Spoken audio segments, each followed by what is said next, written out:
96 hours on call. Not something I'd recommend for everyone.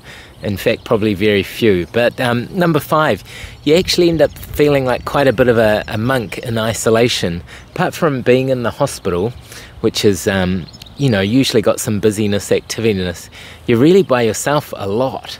And so thinking about that is interesting.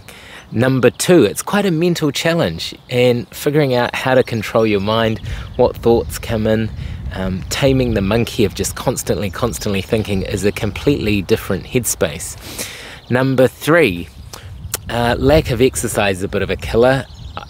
Probably I was a bit conservative with this, but I just really didn't feel comfortable doing any exercise to any extraneous limits, because I thought if I get caught in I'm sweating or a wet mess, not a good look. Number 4, your sleep is pretty much fudged. You could get called at any time, and you just try and sleep when you can.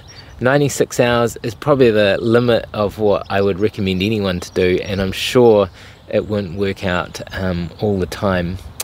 But thankfully for me, for this last 96 hours, wasn't too bad.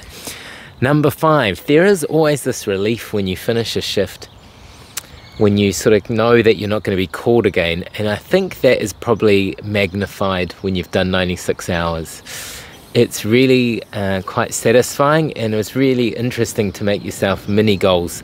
I realized a lot about myself, like I like putting in little internal goals. So even though I was just at the start, I thought, well, when I get to halfway, I'll remember that. When I get to 3/4, I'll remember that.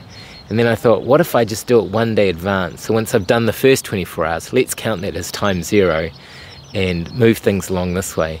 I bought a can of this cold coffee, and I kept it in the fridge until the last day because I thought that's my reward. And it's really interesting how much a kick your brain can get out of delayed gratification or a little mini reward.